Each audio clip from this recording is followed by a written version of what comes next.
Hey kids, we are back getting ready to read, and we're going to continue with Johnny Tremain. Good stuff happening. This is by Esther Forbes and illustrated by Lynd Ward. This is me reading it the second time because the first time it got lost in space, lost in cyberspace, that is. This is chapter 9, The Scarlet Deluge, and we just had finished the previous section, 8, section 5, I think, and it is just one of the most amazing parts of the book. It's that the men are meeting in secret, and James Otis, who they all think is crazy, has showed up at the meeting, and he is basically asking the men, putting them on the spot, why are we fighting?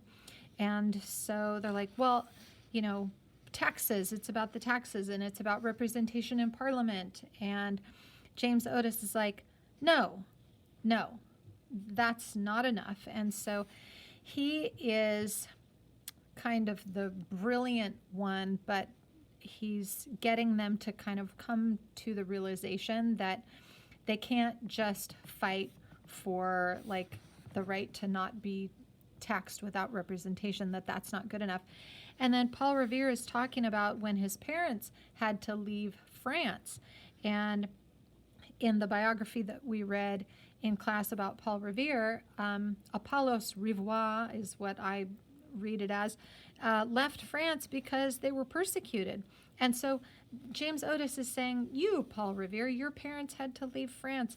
And it's not just for us, it's for the French, it's for the Russians, it's for all the peasants out there, it's for everyone who can't own land, it's for people who want freedom, and that's why we are going to war. And so it's a really powerful section in the book, really fantastic, and it finally ends with everybody realizing it's so that a man can stand up, and a person can stand up, a person can have rights, but this is, of course they're including everybody. It's like a man can stand up, that we can have freedom and speak for ourselves and create our own government. So it's just a super powerful section in the book.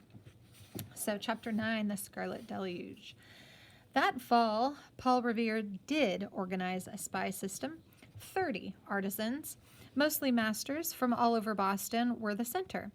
Each of these men had workmen and apprentices under him. And these had friends, and the friends had friends. So this web of eyes and ears multiplied and multiplied again until a British soldier could hardly say he'd like to swim in Yankee blood, or a couple of befuddled young officers draw out a campaign on a tablecloth at the Afric Queen. But it was reported. It was noted exactly which regiments were on duty in different parts of Boston and how strong were the earthworks Gage was putting up to protect his men if the country should rush in. That means the Minutemen come attack. All such news, important and trivial, was carried to the 30, meeting secretly at the Green Dragon. I've been there. It's in Boston. It's so cool. It had caused comment that so many leading Whigs had been seen ever and anon, that means every once in a while, converging upon the observer's office. It aroused no comment that 30 men of humbler rank, master workmen like Paul Revere the silversmith, Thomas Crafts the painter, or Chase the distiller, met at the Green Dragon. This old stone inn was owned by the Masons. Most of these men were Masons, so why should they not meet in the proverbial secrecy of their society? Every time they met, each man swore upon the Bible that these meetings be kept secret, that anything they discovered of British plans should be told only to the 4 men who were looked upon as the leaders of the Boston Whigs. These were Sam Adams, John Hancock, Dr. Warren, and Dr. Church. Already, many others had thought it safer to leave Boston. Anything Johnny picked up, he usually reported to Paul Revere, but sometimes to Dr. Warren. He had been assigned his own particular duty.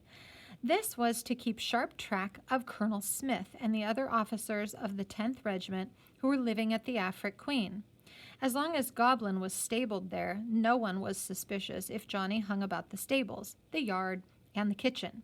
He was on good terms with the British grooms, and by great good luck, from the point of view of a spy system, intimate with the colonel's horseboy, Dove.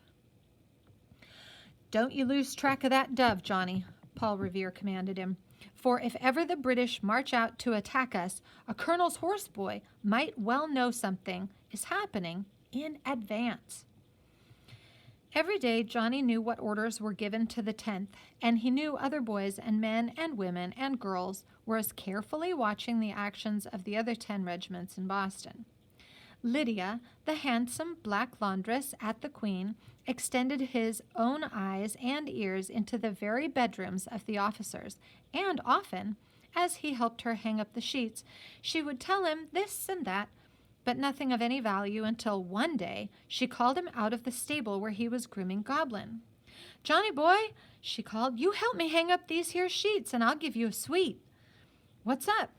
he whispered as soon as he had helped her carry out the heavy basket of wash.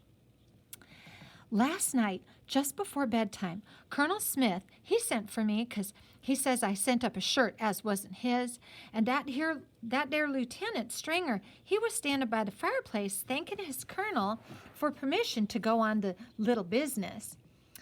He was looking real happy like young folks do as have been allowed to attend a party." "Well, but a little business might be anything." "Yes, but Stringer, he likes fighting real good. He ain't no cardboard soldier like some of these British boys." And he whistled happy as a robin as he went to his own room, and he sat up for an hour more, writing letters and tearing 'em up, and writing again. And this morning he sent one off to Miss Lavinia Light by Dove. But these scraps of paper I got in my pocket are his trials and errors. I can't read, and he did tear 'em up, but here they are. "Lydia, give me your pocket." She unpinned the little calico bag from her waistband. Johnny stuffed it inside his jacket and ran back to the printing office. And you guys might be confused about this, but back in the old days, if a woman had a skirt on, the pockets were not stitched in and sewn in on like the side hem. They were literally another separate piece of fabric that was pinned, attached on the outside. So it's literally like a bag that's pinned on. So you can take the pocket off the skirt and just move it somewhere else. Sorry. It took no time to put together 2 letters which Stringer had written and discarded. First, he had written Miss Lavinia. Johnny knew he was dancing attendance on her. A rude note bluntly declining her invitation to a frolic, a party, which on the 15th of December would follow a military concert. Today was the 12th. "Evidently," said Rab, "he explained too little in his first letter and too much in his next." So he tore them both up and tried a 3rd time. Rab, Mr. Lorne, and Johnny all had their heads over the drawing board where the 2nd letter was pieced together and spread out. The first part was missing, and he had never finished it. "Blah, blah, blah.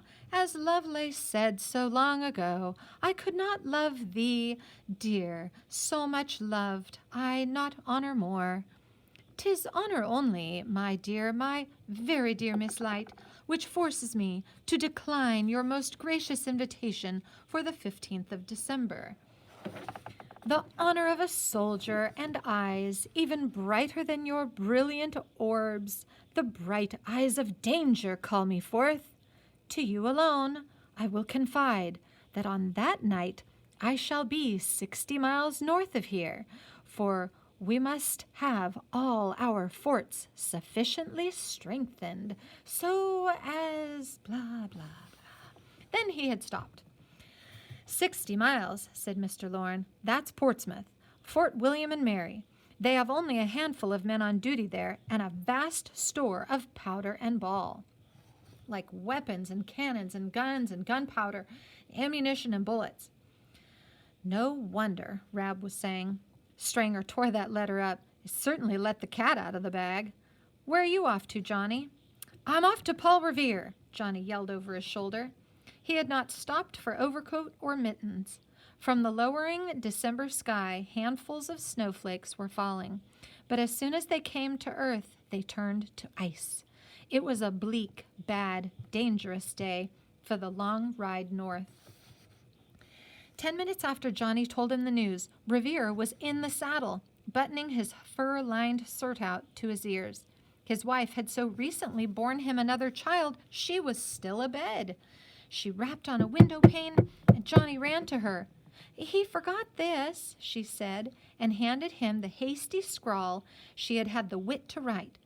In it, Paul Revere was begged by a make-believe relative in Ipswich to come in all haste. His grandmother was on her deathbed.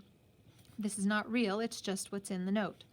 Johnny had to laugh. The British soldiers at the neck were asking more and more questions of any known Whig, and sometimes for a whim would just refuse to let him pass, and often, again, delay the trip. Mrs. Revere's letter would allay their suspicions, kind of put them off. That night, over icy roads and through howling winds, Paul Revere rode the 60 miles. Even before the British got into their transports, word had come back to Boston that the King's Fort at Portsmouth had been seized and His Majesty's military stores stolen by the rebellious Americans. Ha-ha! So all that information really helped them kind of get the better of the British here. Scylla reported to Johnny that Lieutenant Stranger did indeed attend Miss Lavinia's handsome frolic, and a more gloomy young man she had never seen. And that is the end of this section, and we'll have another video for section 2. Come on back, and we'll see you on the next one.